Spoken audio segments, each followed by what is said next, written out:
चिंता संतानहन्तारो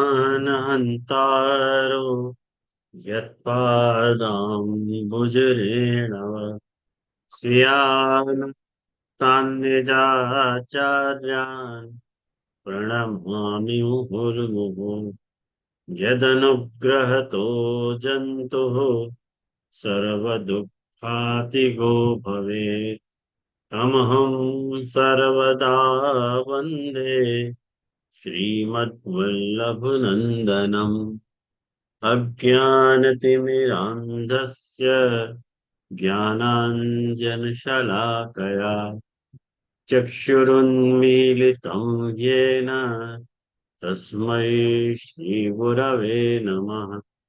नमामि हृदये शेषे लीलाक्षीराब्धिशायिनम् लक्ष्मीसहस्रलीलाभिः सेव्यमानं कलानिधिम् चतुर्भिश्च चतुर्भिश्च चतुर्भिश्च त्रिभिस्तथा षड्भिर्विराजते योऽसौ पंचधा हृदये मुनि। आचार्य वाचा प्रणमामि भाष्य निबंध समोधुनि स्थाय जराश्रयास्ता मस्वांतागत्य कृपाकृतास्ता मदीय वाचा वचयन्त।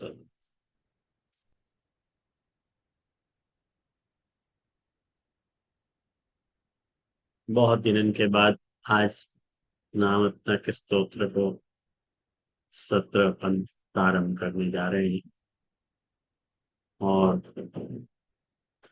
इतने दिनों को जो गैप भयो, आशा करूं कि आप लोगों ने को समर्थन किए हुए विषय को देखे हुए। नहीं देखो तो फिर आप जानो अपनी।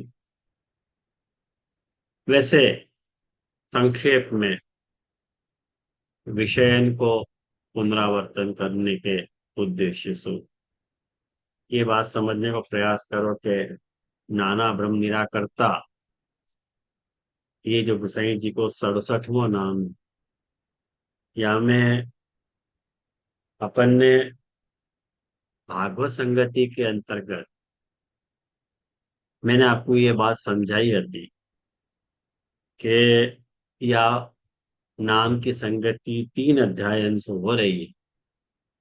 तो वहां में सबसे पहले प्रमाण प्रकरण को चौथो अध्याय, जहाँ में नामकरण संस्कार और बाल लीला को वर्णन आ रहे हो। वहां में ठाकुर जी ने नाना भ्रम को निराकरण कियो है, यानी ठाकुर जी नाना भ्रम निराकरता है। और या की संगति को समझने के प्रसंग में मैंने आपको ये बात समझाई थी कि ये नहीं तू चरित्रे सत्वम शुद्धति सर्वथा सर्वस्य मूलम यद्यस्मात् तदष्टम उदितोते। मैंने जैसे महाप्रभु जी के बारे में महाप्रभु जी आज्ञा कर रहे हैं कि जाके चरित्र सु सत्व की शुद्धि हो है, वो अष्टम में वो बात समझाई जा रही है। ये महाप्रभु जी ने कारिका में बताया है अष्टम अध्याय की। और वहां महाप्रभु जी यह बात की आज्ञा करे हैं कि अंतःकरण की शुद्धि के 5 अंग बताए हैं महाप्रभु जी ने। माने या अध्याय के 5 प्रकरण हैं, ऐसा आप समझ लो तो बात स्पष्ट हो जाएगी। यह अध्याय के 5 प्रकरण हैं। कौन से 5 प्रकरण? तो नाम प्रकरण मतलब अंतःकरण की जो शुद्धि होवे है, वो 5 चीजें सु होवे है। भगवत नाम सु होवे है, भगवत रूप सु होवे है, ज्ञान के द्वारा होवे है, भक्ति के द्वारा हुए है, और भाग्य के द्वारा अंतःकरण की शुद्धि हुए है। ये बात अपन ने पिछली बार समझी थी। वहां में मैंने आपको ये भी समझाया तो कि जो भगवत नाम है वो अंतःकरण को शुद्ध कर रहा है, और अनेक प्रकार के जो भगवत रूप हैं वो इंद्रियन को शुद्ध कर रहे हैं। और जो ज्ञान है वो अपने देह के अध्यास को दूर कर रहा है।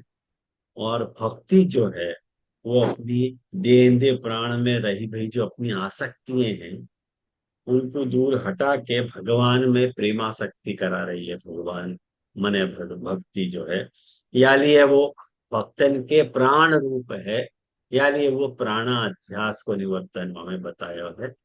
और अंत में भाग्य के प्रकरण में मैंने अपने पूर्व जन्म के जो भी कर्म हुए हैं, वो कर्म जो हैं सबके सबके मूल हैं वो कर्म। तो यदि जो है अपन ने सत्कर्म किए हैं तो भाग्य श्रेष्ठ होवे सो अपनी आत्मा शुद्ध होगी, ऐसा महात्मा जी बता रहे हैं। तो कुल मिला के जो भ्रम को निराकरण है वो पंचधा है। भगवद नामेन, भगवद रूपेण, भगवद ज्ञानेन, भगवत भक्त्या और भाग्येन। ये पांच प्रकार से जब अपनी शुद्धि होगी तब अपने सारे भ्रम जो है वो निराकृत हो जाएंगे। यहाँ या लिए यह अध्याय में महाप्रभु जी को हिसाबसु या में ठाकुर जी के नाना भ्रम निराकरता को स्वरूप प्रकट हो रहे हैं। और जहां तक देह इंद्रिय देह प्राण और आत्मा के शुद्धि की बात मैंने आपको समझाई थी, तो वहां में अपने नाम प्रकरण तक अपन पहुंचे थे। नाम और नाम प्रकरण तक पहुंचे थे, मतलब भगवत, मैंने आपको ये बात समझाया तो कि नामकरण संस्कार जो भयो, वो नामकरण संस्कार जो उत्सव भयो वाके दो अंग हैं। एक तो गुरु और दुस्संग त्याग। वो नामकरण संस्कार गुरु के द्वारा होना चाहिए, और गुरु के द्वारा होए के बाद दुस्संग को त्याग जो है वो हमें मेन बात है।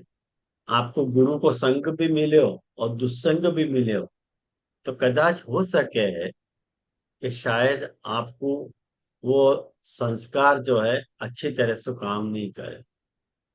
अपन यहाँ को प्रकट उदाहरण आज के युग में अपन यहाँ को प्रकट उदाहरण देख सके हैं कि क्या महाप्रभु जी की कृपा अपने पर नहीं है। 100% है अपने पर महाप्रभु जी की कृपा। महाप्रभु जी की कृपा में महाप्रभु जी ने कोई कमी नहीं छोड़ी है। लेकिन जहां तक दुस्संग त्याग की बात है, वो बहुत बड़ी, बहुत बड़ो मैंने किरदार अदा करे। जो बात अ, गर्गाचार्य जी ने नंदराय जी को टोक के बताई है कि भाई मैं यदि नामकरण संस्कार करूंगा तो कंस को पता चल जाएगी, वो दुस्संग रूप है। तो कैसे करना, तो क्या आप बाकी चिंता मत करो, सबको रोक टोक के भी आप गौशाला में या कोई इनको नामकरण मेरे बेटा के नामकरण संस्कार कर दो, कोई को खबर नहीं पड़ेगा आप तरह से। तो दुस्संग त्याग जो है कितनी बड़ी वैल्यू अपने यहाँ रखे हैं। और यानी ये अपने यहाँ सत्संग की जो है आवश्यकता समझाई गई। ये बात अपन समझ सकेंगे आंसू करके। जो नामकरण संस्कार है भगवत नाम सु सत्व शुद्धि जो बताई जा रही है, वहां में ये बहुत बड़ा कारण बताया है कि अंतःकरण शोधक नाम रूप ज्ञान और भक्ति की प्राप्ति में महापुरुष की कृपा कारण है। ये बात महापुरुष की समझाई थी पहले। और वाक्य बात देखो वैष्णव, ये मैंने आपको ये बात पहले भी समझाई थी। अगर आपने भागवत खोल के आप बैठे हो, तो भागवत खोल के आप बैठे हो तो आप अच्छा देख सकते हो कि 8वें अध्याय में पहले श्लोक से लेके 21वें श्लोक तक जो है वो नाम प्रकरण बताया है महाप्रभु ने कि ये नाम प्रकरण है। और बाकी सुबोधि जी महाप्रभु जी में बहुत ही अच्छी अच्छी बातें कही हैं, जिनको अपन अभी या छोटे सी अवधि के दौरान हर बात को डिस्कशन अपन नहीं कर पाएंगे। यानी खाली आपको मैं दिशा निर्देश मात्र कर सकूंगा। तो वो आपको अपना खुद को पुरुषार्थ करके जो है वो सुबोध मुझी को देखना। तो वो आप देखोगे तो आपको उन सब बातों को खुलासा मिल जाएगा। तो 21वें श्लोक तक जो है नाम प्रकरण है, और 22वें श्लोक जो है वो रूप प्रकरण आ गया है कि रूप सत्व शुद्धि कैसे हो रही है अपनी। तो देखो वहां पे महाप्रभु जी ने बहुत सुंदर अपने को कारिका में ये सब बातें समझाई है कि ठाकुर जी की दो प्रकार की अ, गति है।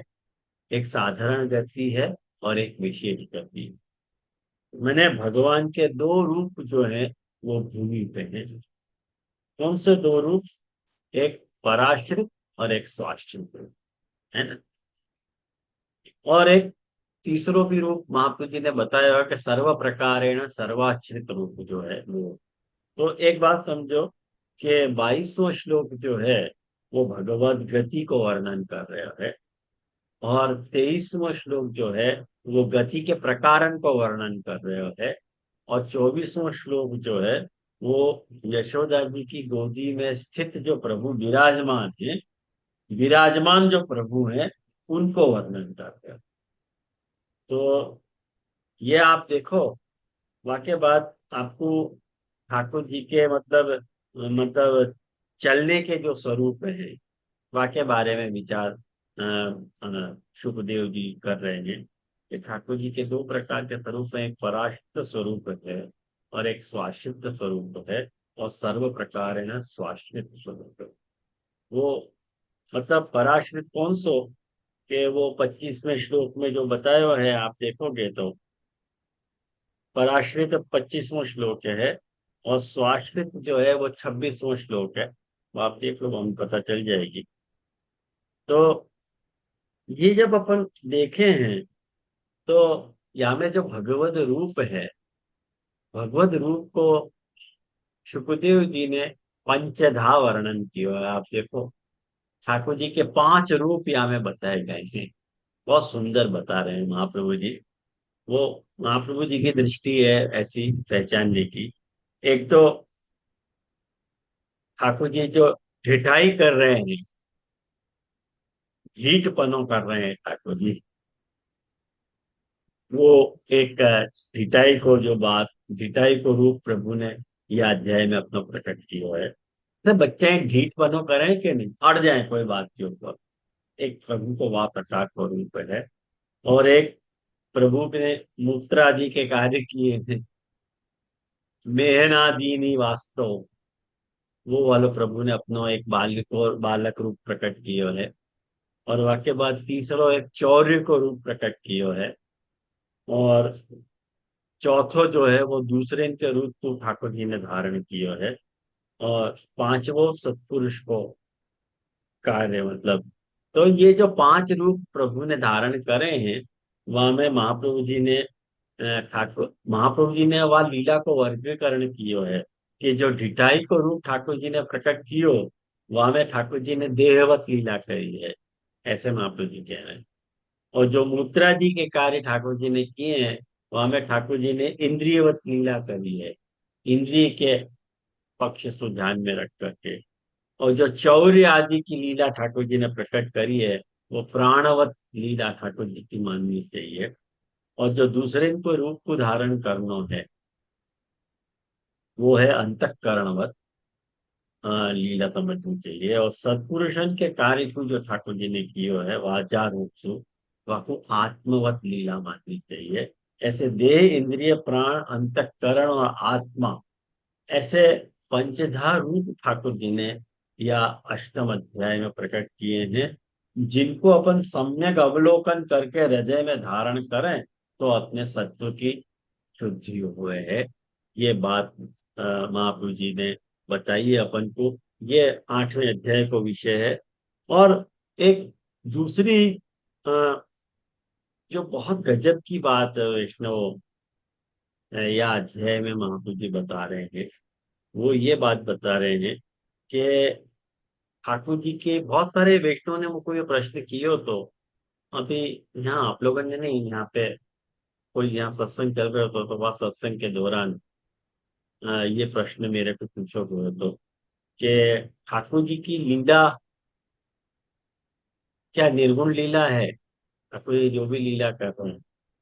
तो वहां में देखो उत्तर यहाँ पे महाप्रभु जी ने वह बात को उत्तर यहाँ पे दियो है कि ठाकुर जी ने सात्विक लीला करी है और ठाकुर जी ने राजस लीला करी है और ठाकुर जी ने तामस लीला भी करी अपने रूप के द्वारा। आप देख लो, 22 से लेकर के 24 को जो श्लोक है, मैंने 23 और 24, सॉरी, 23 और 24 में ठाकुर जी ने सात्विक लीला करी है। और वाक्य बाद 25 और 26 और 27 में ठाकुर जी ने जो है 25, 26 और 27 में राजस लीला करी है। और 28वें श्लोक में ठाकुर जी ने तामस लीला करी है। अब अब ये सब जानने की मुझको आप लोग अपेक्षा मत रखियो कि हर लीला को मैं सात्विक, राजस और तामस को आपको स्वरूप समझाऊं। खाली दिशा निर्देश मात्र है। अब आप खुद के पुरुषार्थ को समझने को प्रयास करो कि वो नीति को अध्ययन करो। हमें आपको ये दिशा महावीर जी खुद ही बता रहे हैं, कोई मनोज बाबा के गांठ की बात नहीं है ना, ध्यान आया ना। तो ये सब आप लोग वहां में देख लीजिए कि कैसे आपको राजस तामस मानने को क्या आधार है, और ये राजस क्यों मान रहे हैं ठाकुर जी ठाकुर जी। क्योंकि जो राजस गुण है वो इन लीलान में प्रकट हो रहे हैं करके राजस लीला मान रहे हैं। जिन लीलान में सात्विकता प्रकट हो रही है वह लीला को महाप्रभु जी सात्विक मान रहे हैं। और और ये जो 22वां श्लोक है, वाकु महाप्रभु जी कह रहे हैं कि या श्लोक में ठाकुर जी ने निर्गुण लीला प्रकट आए ना ध्यान में। ये कुल मिला के ये जो 10 श्लोक हैं वहां में ये बात प्रकट करी है। और या रूप लीला के संदर्भ में एक बहुत गजब की बात मैं आपको बताना चाहूंगा, वाकई लोग को मैं छुपा नहीं पा रही हूँ, आप लोगों के साथ जरूर आपको साझा करूंगा। 29वां आप श्लोक देखो, बहुत मजेदार श्लोक है 29वां श्लोक के वत्सान मुंचन क्वचित समय क्रोश संजात हास स्तेयं स्वाद वत्यथ दधि पयः कल्पितैस्तेययोगैः मर्कान भोक्ष्यन् विभजति स चेन अति भांडम भिन्नति। ये वाला श्लोक है, द्रव्यालाभे सग्रह कुपितो या याति उपक्रोश्य तो उसका। ये जो 29वां श्लोक है, देखो यहाँ में एक आचार्य वाणी कैसी होवे है। आप देखो कि ठाकुर जी जो भी लीला कर रहे हैं, अपन करेंगे ये भगवत लीला है। 29वां श्लोक में बात कर रहा हूँ, 8वां अध्याय को 29वां श्लोक।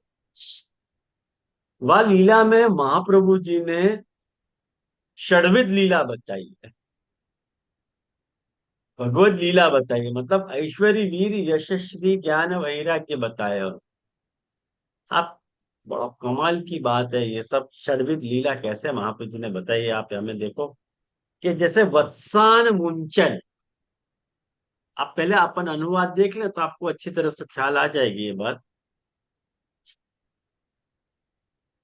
मैंने गोपियां जो है सबकी सब इकट्ठे होके नंद बाबा के घर पे आई, और यशोदा माता को सुना सुना के कन्हैया की जो करतूत है वो कहवे लगी। तो कैसे कह रही है, अब ये देखो, अपन ये जाने कि गोपियां जो है श्रुति रूपा है, वेद वेद की ऋचाएं हैं। तो वेद की ऋचा जब भी बोलेगी तो वहां में कुछ सार तो हो। तो देखो कैसे ऐश्वर्य वीर यश्री ज्ञान वगैरह के महापुरुष जी ने हमें खोज निकाले है, ये खूबी है। तो गोपियां कह रही हैं कि अरे यशोदा, ये तेरा कान्हा बड़ा नटखट हो गया है, तेरा ये कन्हैया बड़ो नटखट हो गया है। गाय दुहे को समय नहीं होवे पे भी ये बछड़न को खोल दे, और हम डांटे जब आपको तो वो ठठा ठठा के हंसे। ख्याल में आयो, ठठा ठठा के हंसे।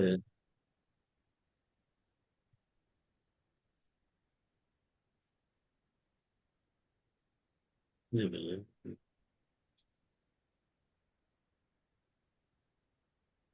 और ये चोरी के बड़े बड़े उपाय करके हमारे मीठे मीठे दही दूध को चुरा के खा जाए हैं। और केवल अपनों ही खातो तो अलग बात होती है, वो सारो दूध दही वानरन को बांट दे है। और जब भी वो भी पेट भर जाने पे नहीं खा पावे, तो ये हमारे मटकी इनको फोड़ डाले। और घर में यदि आपको कोई वस्तु नहीं मिले, तो ये घर और घर वाले पे बहुत गुस्सा करे है, और हमारे बच्चा को रुला के भाग जाए। अब अपन साधारण दृष्टि से ये पढ़े, तो अपने को कोई हमें भगवत लीला ही नहीं लगे। हाँ ठीक है, वर्णन आ रहा है। लेकिन महाप्रभु जी कह रहे हैं कि ये जो अ, बछड़ान को जो खोल देनो है, ये ऐश्वर्य लीला है। क्यों कह रहे हैं वहां? वत्सान मुंचन, ये जो है ना ऐश्वर्य लीला ठाकुर जी ने प्रकट करी है, ईश्वरीय लीला प्रकट करी। और और जब गोपी जी ने डांट रही है, और वो जब हंस रहे हो है, तो यहाँ में प्रभु की बड़ी श्री प्रकट हो रही है वहां पे। तो सच्ची बात है, आप देखो कि जब भी बच्चा अपन जब लड़े और वो हंसे है, बड़ा प्यारा लगे बच्चा। तो बाकी श्री प्रकट हो रही है, सच्ची बात है। एक बच्चा की दृष्टि से आप आपको विचार करो। और वाक्य बात, स्तेयम स्वाद वत्यथ दधि पय कल्पित स्तेय योगई। माने ये स्तेय मतलब चोरी करके जो है, बड़े बड़े उपाय करके ये दूध दही को जो खा जा रहे हैं, ये या को वीर्य प्रकट हो रहा है। वहां पे दिख रही है वीर्य प्रकट हो रहा है। और बंदरन को जो खिला दे है और भाग जाए है, या में या को वैराग्य प्रकट हो रहा है। या में या को वैराग्य प्रकट हो रहा है। और माट ये हमारे जो मट्टी के घड़ान को जो फोड़ डाले हैं, वहां में या को यश प्रकट हो रहा है। वहां पे जी ये यश है। और जब या को कुछ मिले नहीं है, मैंने कुछ भी नहीं मिले घर में, बस वस्तु, तो ये क्रोधित होकर के जो है हमारे बच्चन को रुला के भाग जा रहे हैं।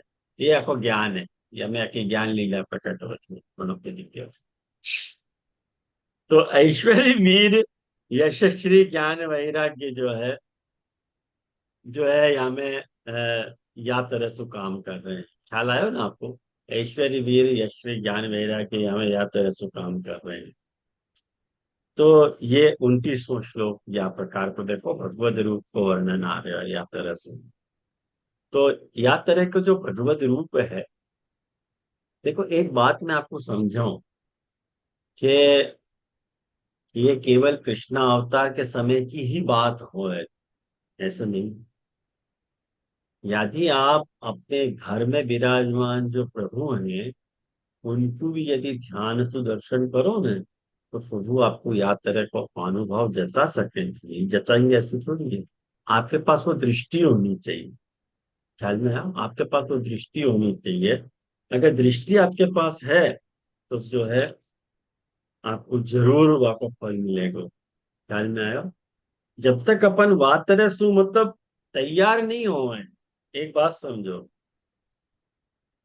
जब तक अपनी अत्यंता शक्ति नहीं हो है ना, तब तक न भगवान अपनो जो है वो उत्तर देवे और न स्वरूप दिखावे।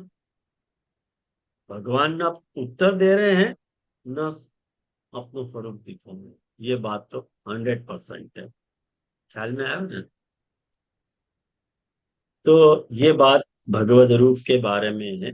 तो 31 श्लोक तक जो है वो वाक्य बाद में अपन ने रूप को प्रकार देते हो अपने घर में विराजमान स्वरूप के भी आपको विविध रूप दिख सके, या तरह से देखने का प्रयास करो।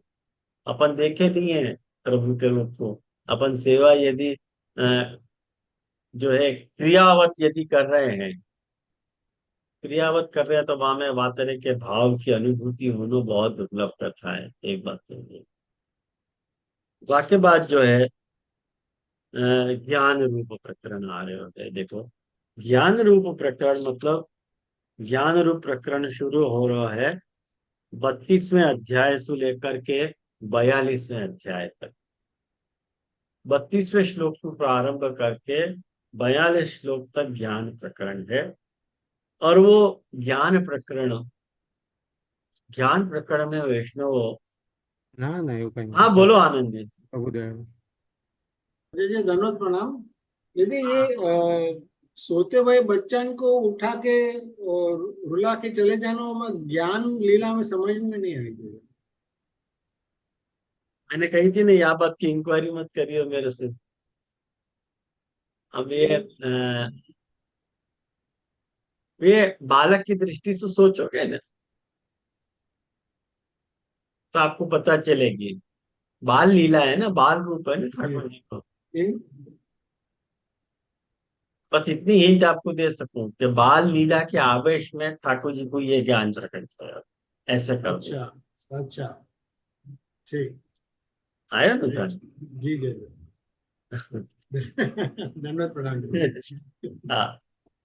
तो ये जो ज्ञान को प्रकरण है, वह ज्ञान के प्रकरण में ये जो मृत्तिका भक्षण को प्रसंग है वैष्णव, मृत्तिका भक्षण को जो प्रसंग इतना इंटरेस्टिंग है कि आप पूछो मत की बात। और इतनी इतनी गंभीर बातें महाप्रभु जी ने या प्रसंग में बताई है सुबोध जी में, कि जिनको अभी मैं गैदर करूं तो बहुत मुश्किल है समेटना वाकू। फिर भी आपको थोड़े पॉइंट्स के रूप में यदि मैंने लिखने को प्रयास किया है तो वो आप या को देखने को प्रयास करो कि ये 32 से लेके 42 मतलब एकादश श्लोकों में आप देखो।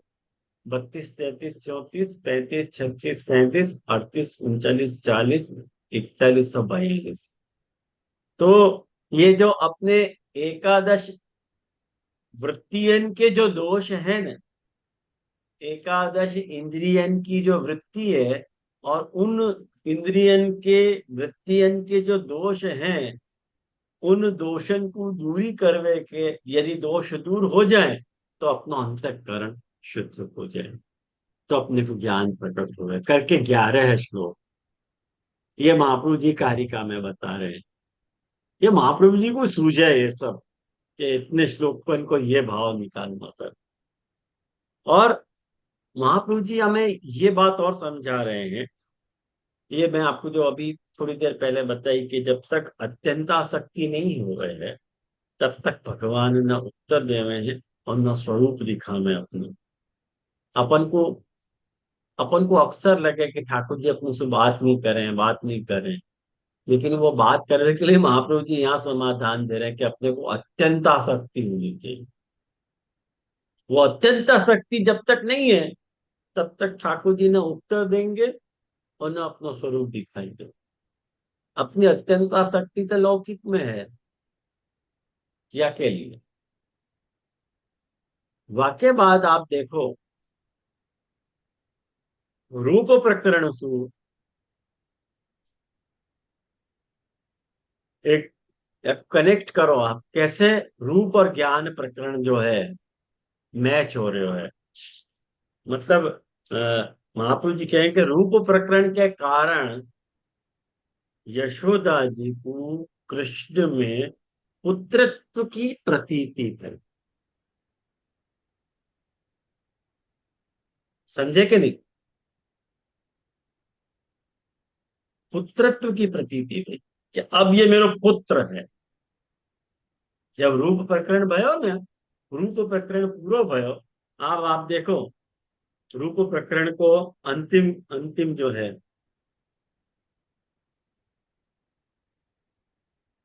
या प्रकार गोपियां कहती जाती और कृष्ण के भीत चकित नेत्रों से युक्त मुख कमल को देखती जाती।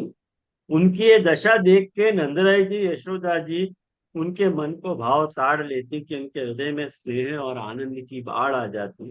वो या प्रकार से हंसने लगती कि लाडले कन्हैया को यह बात को उलाना भी नहीं दे पाती और डांटने की बात तक नहीं सोच पाती। मतलब एकदम ठाकुर जी को अपनो वो पुत्र मान ले रही है। जैसे अपन को कोई छोटा बच्चा हो गए घर में तो आपको अपन लड़ने की बात थोड़ी सोचे। जैसे गुजराती में को दिका दिका कहवे के नहीं, या ढंग से को दिका दिका करने की बात है, ऐसे ही को लाड़ में अपन कुछ कह नहीं पाओ। तो रूप प्रकरण के कारण महाप्रभु जी कह रहे हैं कि महाप्रभु जी को माने यशोदा जी को कृष्ण में पुत्र पने को जो भाव હતો वो स्थित भयो। अब अंतःकरण शुद्ध करना है। अब अंतःकरण शुद्ध करना है तो ठाकुर जी को जो वास्तविक रूप है वो दिखाना पड़ेगा, वाको ज्ञान कराना पड़ेगा। और वाके ज्ञान के बिना अंतःकरण की शुद्धि नहीं होगी। कहीं की नाना ब्रह्म निराकरता है ना प्रभु। तो जो तुम्हारे नाना भ्रम है तो आपको निराकरण देखो तीसरे प्रकरण में ठाकुर जी मृतिका भक्षण लीला को प्रकट कर रहे हैं। कैसे कर रहे हैं? तो अब यमुना यशोदा जी ने एक दिन बलराम और कृष्ण के साथ खेल रहे थे, और यशोदा जी ने कोई लोगन ने यशोदा जी के पास आके कही कि माँ कन्हैया ने मछली खाई है। वहां बखत यशोदा जी ने कृष्ण को हाथ पकड़ लियो और कृष्ण की आंखें डर के मारे नाच रही थी। तो यशोदा मैया ने डांट के कहा, अरे क्यों रे नटखट, तू बहुत ढीठ हो गया, अकेले में छिपके मिट्टी क्यों खाई? देखूं तो तेरे दल के तेरे सखा क्या कह रहे हैं। अब ये सब बात ठाकुर जी को धमका रही है यशोदा जी। तो महाप्रभु जी ये कारिका में यह बात को स्पष्ट करें कि अज्ञान के कारण प्रभु में समझो गयो मृत्सना भक्षण दोष। ये जो मट्टी खाने को जो दोष है ठाकुर जी में, जाकू ये दोष मान रही है, वो उनको उनके अज्ञान के कारण प्रकट भयो, ऐसे महाप्रभु जी के। और सेकंड वाक्य यशोदा जी के वाक्य वहां प्रकट हो रहे हैं कि यशोदा जी तरह तरह की बात कह रही हैं। आप लोग श्लोक पढ़ियो, ये मैंने आपको अभी यशोदा जी के वाक्य पढ़ के सुना है। तेरे बड़े भाई बलराम भी तो वाक्य और को गवाही दे रहे हैं, सब कह रहे हैं ठाकुर जी के बारे में। अब ठाकुर जी कह रहे हैं कि ना हम भक्षितवान अम्ब। अम्ब, ठाकुर जी को अम्ब को संबोधन कर रहे हैं, अम्बा को संबोधन कर रहे हैं ठाकुर जी। काफी बड़ी फैंटास्टिक सुबोधनी की है कि ना हम भक्षितवान अम्ब की। आप सुबोधनी देखोगे तो बहुत सुंदर या की सुबोधनी की है, जो देखते ही या कि अपने को या कि छटा खबर पड़े। अब यहाँ सु प्रभु के वाक्य शुरू हो रहे हैं, ना हम भक्षितवान अम्ब सु।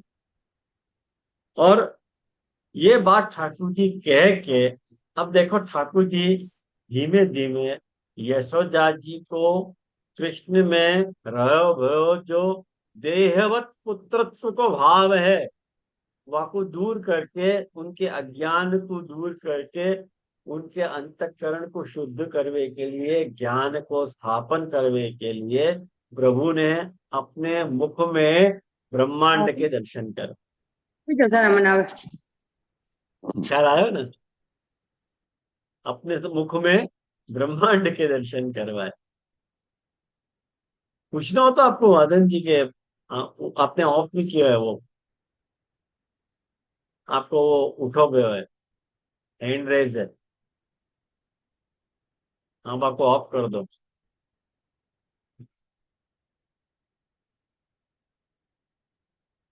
हाँ, तो ठाकुर जी ब्रह्मांड को दर्शन करवा रहे हैं। और या के कारण भगवान ने जो विष्णा भक्षण कियो, मट्टी खाई, वाके दोष की निवृत्ति हो रही है। माने यशोदा जी के दोष की निवृत्ति हो रही है। मुख में ब्रह्मांड को दर्शन यानी ठाकुर जी ने करवाया। और ज्ञान के उत्कर्ष की वृद्धि के लिए, सिद्धि के लिए सब विषय को वर्णन यहाँ में किया जा रहा है। मतलब विषय को वर्णन मतलब कि ठाकुर जी के ब्रह्मांड में क्या क्या है, ये सब विषय को वर्णन किया जा रहा है।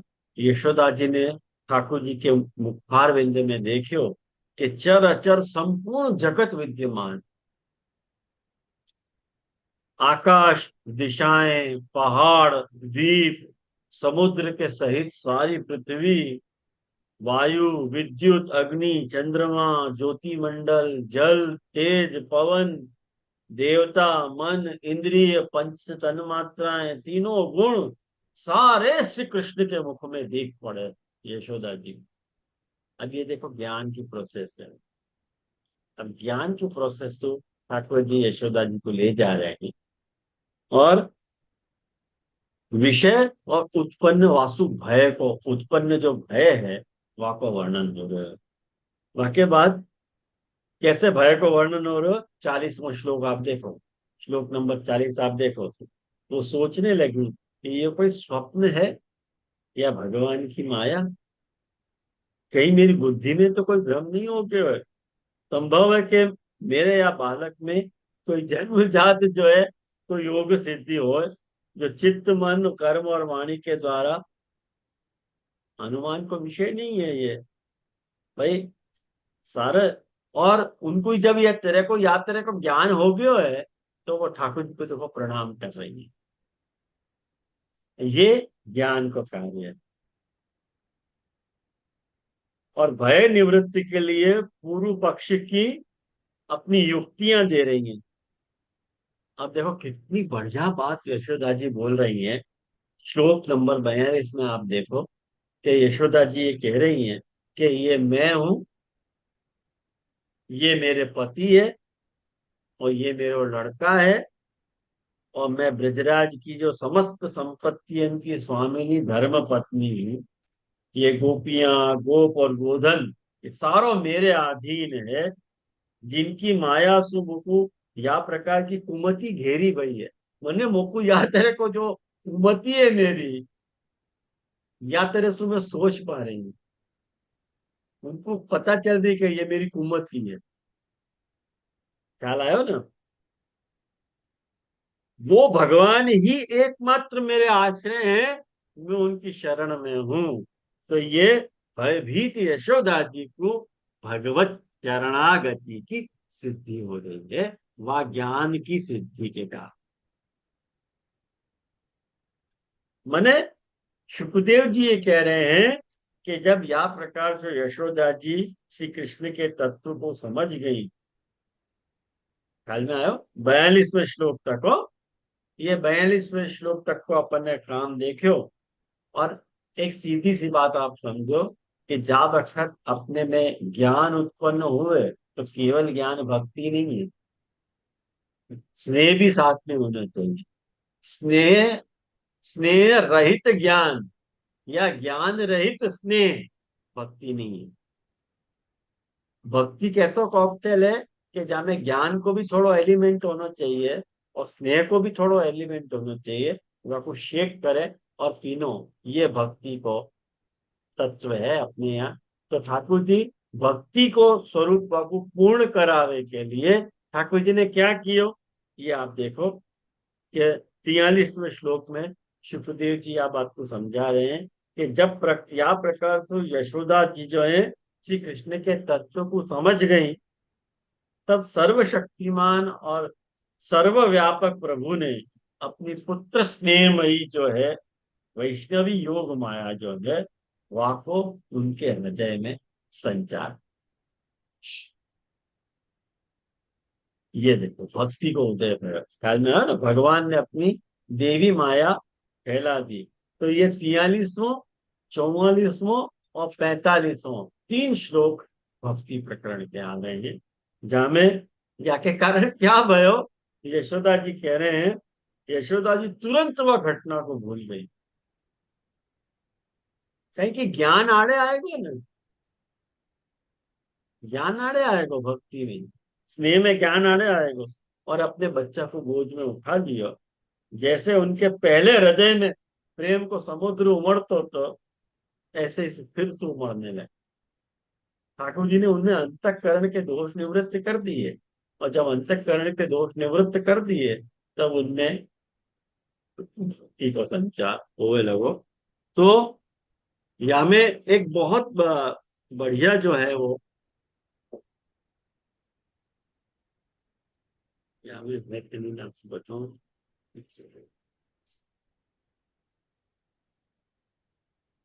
एक मिनट।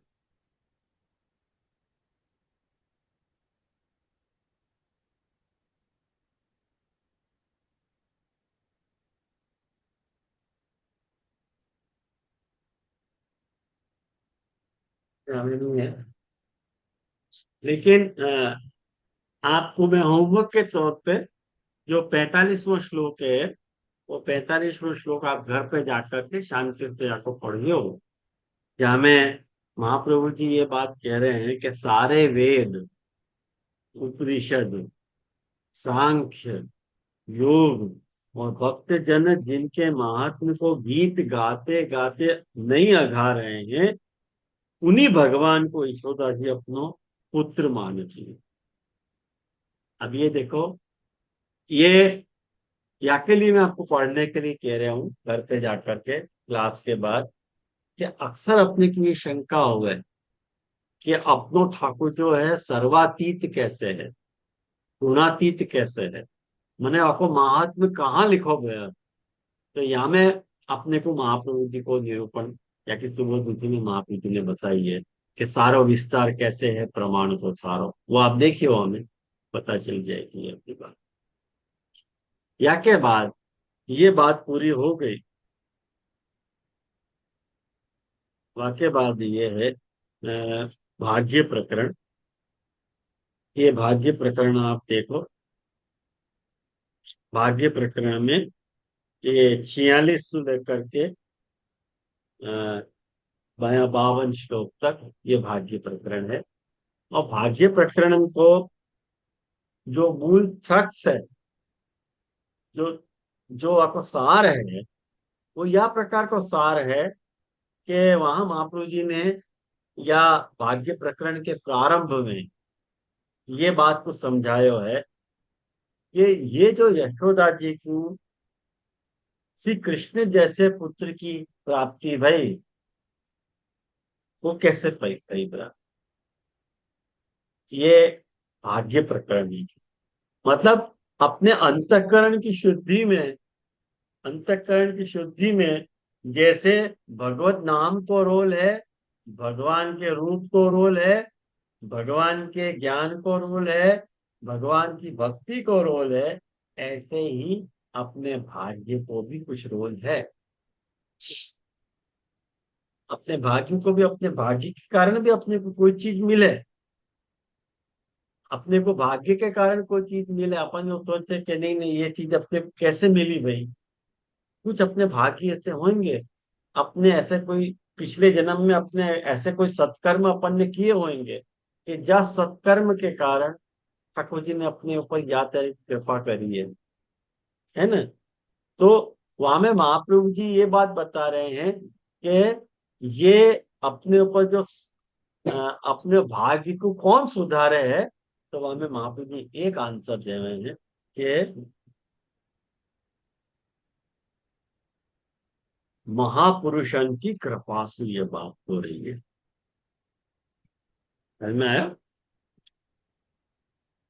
महापुरुषन की कृपा यहाँ में बहुत बड़ो रोल प्ले करे है कि महापुरुष की कृपा होए, कोई अपने भाग्य को उदय होए। ठाकुर की कृपा नहीं है तो महापुरुषन की कृपा नहीं है, मतलब अपने यहाँ तो कदम कदम पे आप देखो, 84 वैष्णव और भगवत 252 वैष्णव के वार्ता में कदम कदम पे यहाँ आवे।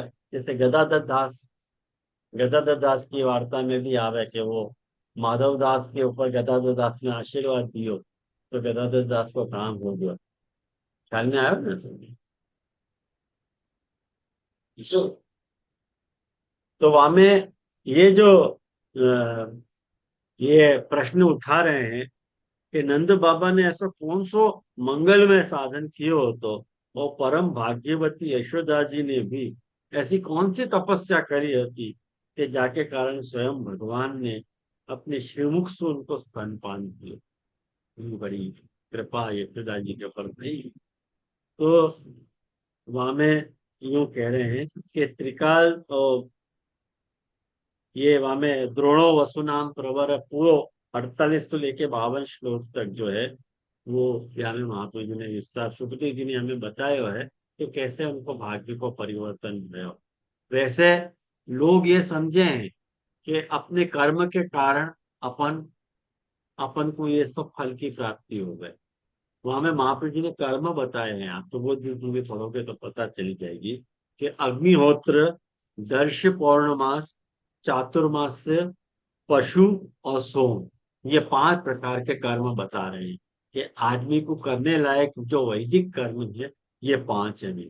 लेकिन रेस्ट अश्योर कि ये 5 कर्म करने के बावजूद भी भगवत प्राप्ति असंभव, वो सिर्फ महापुरुषन की कृपा से मिले।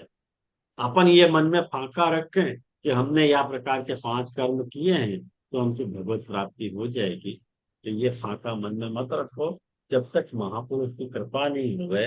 तो देखो यहाँ में आप ये 48वें श्लोक में आप ये बात देखो कि 48वें श्लोक में सुखदेव जी क्या कह रहे हैं कि नंद बाबा पूर्व जन्म में श्रेष्ठ वसु हते, उनको नाम हतो द्रोण और उनकी पत्नी को नाम हतो धरा।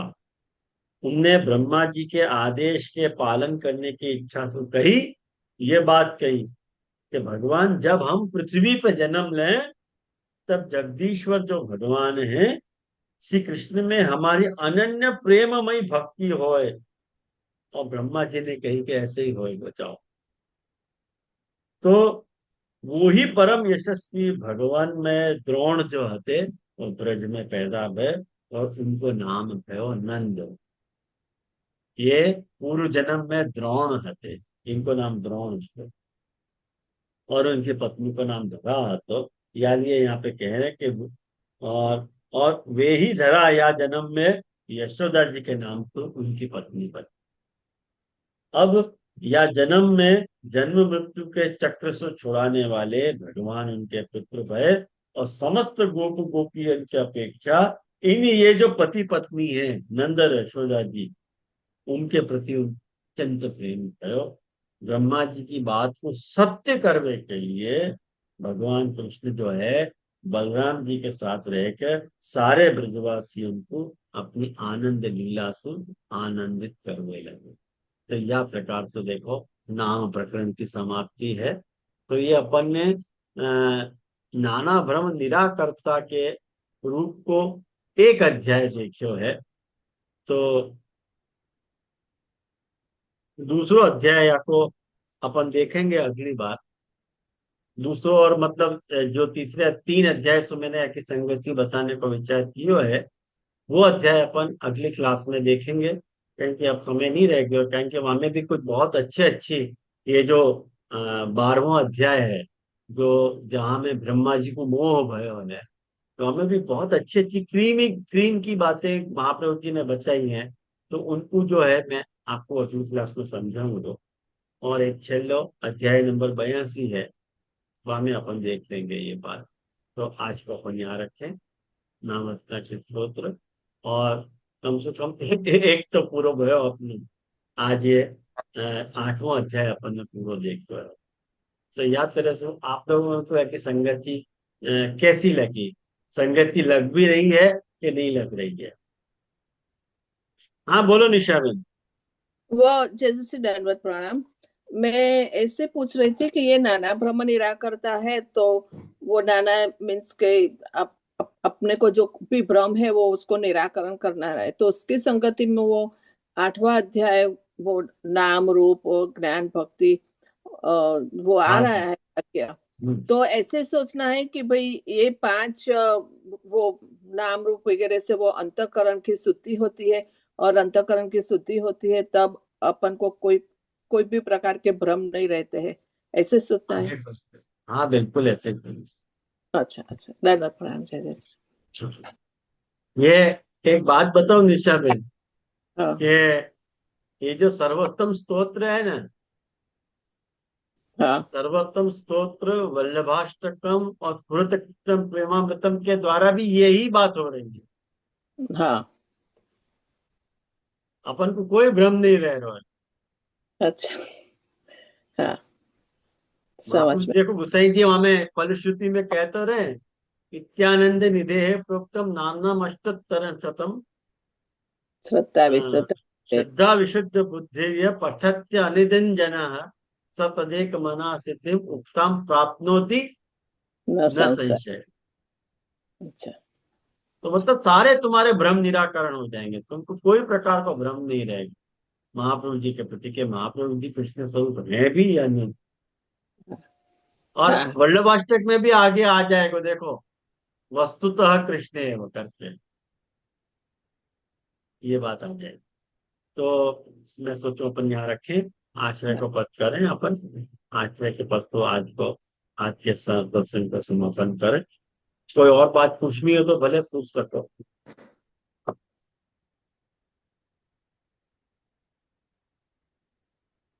ये नाम रत्नाख्य में तो ये कीर्तन है, भजो श्री वल्लभ सुत के चरणम।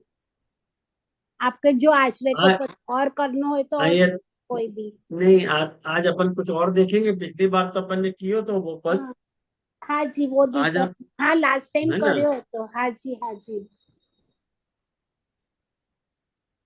तो बाल लीला भी करे सकते हैं।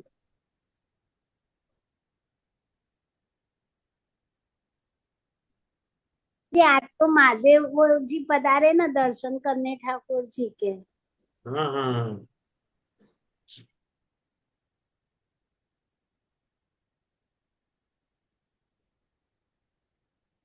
उगी लीला आवे ना। एक मिनट, मैं दूसरों कुछ कर रहा हूँ भामिनी बहन।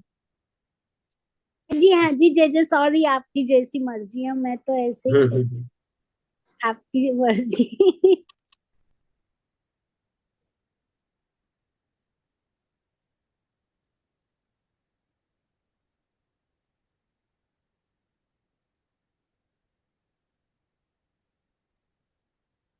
पर वो करें वृंदावन एक पलक जो रही है, वो अपन पद कर रहे हैं।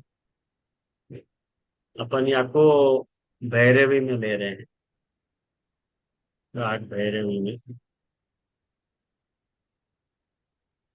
एक पलक जो रही है वृंदावन,